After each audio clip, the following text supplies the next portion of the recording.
My stepmom took my PS5, so I deported her to her home country. I'm an only son. My mom died of ovarian cancer 5 years ago. It broke my dad's heart.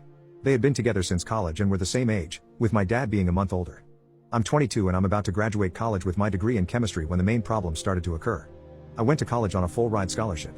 This is important. Later, my dad met my now stepmom when she was my mom's nurse at the hospital where she spent her final days.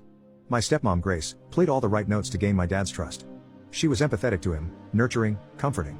After my mom passed, I was 17 and old enough to sense that she was just trying to weasel her way into getting my dad's resources. But it was up to my dad if he wanted to be in a relationship with her. I was in my final year of public school, and had just won a scholarship to attend college out of the country. The following year, my dad mourned my mom for a year, and that whole time Grace would check in on him by phone every month or so, in my opinion, to scope out the possibility of sinking her hooks in him. After a year passed, Grace took the gloves off and went hard after my dad.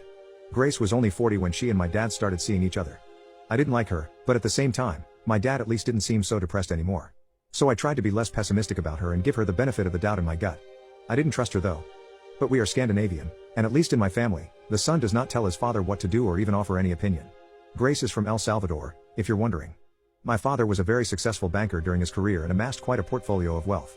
I'll spare you the details, but after 6 months of dating, Grace and my father are married. My dad never really got over my mom, though, and he was getting weaker and weaker, even though he was only 57. Since his health was fading, he called me to him and asked me a question. Point blank, he said, "Boy, what do you need to set you up in this life?" I told him, "I don't need anything. I'm a man and can take care of myself." "What are you even talking about, Dad? You're 57. You won't be dying anytime soon." I did remind him that he had living sisters with children, my aunts and cousins. I also reminded him that I had a full scholarship to college, so I insisted that he didn't need to worry about giving me any cash. He died only a year later at 59. I, of course, have seen lots of Hollywood movies. So I consider the conspiracy theory that maybe my dad's nurse wife poisoned him and made him sign over all his money to her.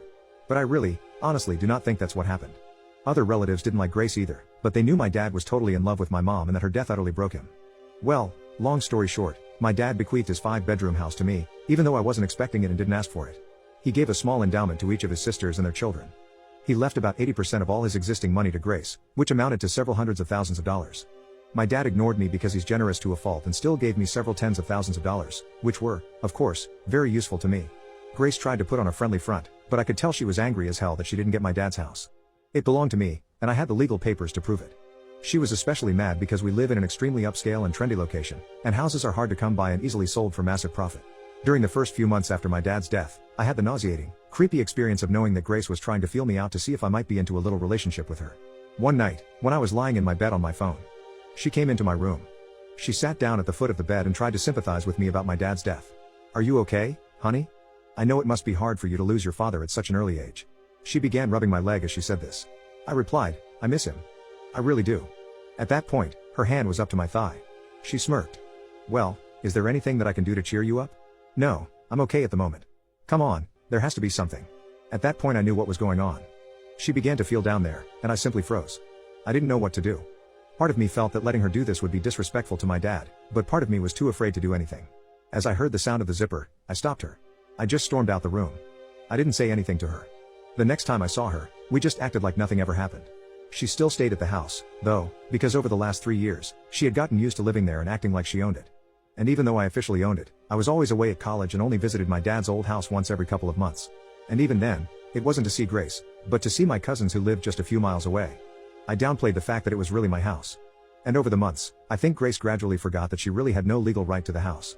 She probably believed that sooner or later, because I never asked her for any of the hundreds of thousands of my dad's dollars that she now had, that I was somehow independently wealthy and would just give up my house to her. When she started dating some new guy only 5 months after my dad was in the ground, I was furious. When I came home from college after graduating reading, she and her new boyfriend, some sleazy looking dude named Ivan, who was also from El Salvador, were acting like I was a guest in my own house and that they owned it. I played along. Grace told me she gave away my PlayStation 5 to Ivan's cousin because I'm too old to play video games. Not my PS5. Not the one thing my father gave to me. I was done with her. I decided to come up with a plan. I quickly changed all my network passwords that same day. I smiled, but I knew what I had to do eventually. She also said that she and Ivan were getting married. "I can't mourn your father forever, honey." She wanted to move on in life. So, I thought I would do the same. I told her that I graduated college and already secured employment with a local firm and will soon find a new place to live. She looked thrilled, although it was likely due to the fact that I would have a new place to live. Then, in a patronizing way, she tells me and Ivan are off to our honeymoon. "Can you watch my house for me?" "You mean my house?" Sure.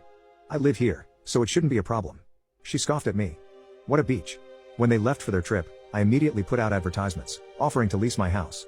I hired movers and had all of Grace's furniture and possessions boxed up and put into a storage rental facility. I rented to a wonderful young family, a barrister and a schoolteacher wife and their 2 preteen children. They pay me their first and last month's rent and sign a lease for a year. I warn them about my crazy stepmom who thinks this is her house, but I present them with contact information to my lawyer, the same lawyer my dad retained in case they need any assurance that I'm on the level. I also gave my lawyer the information about the storage facility, including the fact that I generously paid 4 months of storage in advance, which is a whole month longer than Grace's check.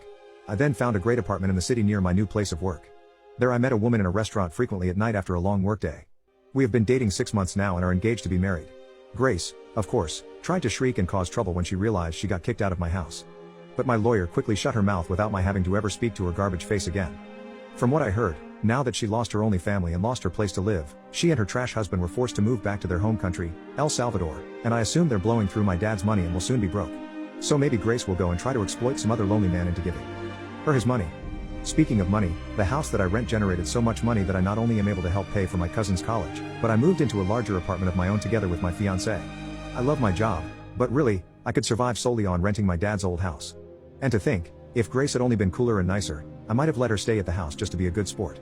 But, no, she had to act all proprietary. So, I had to make her homeless as a wedding gift.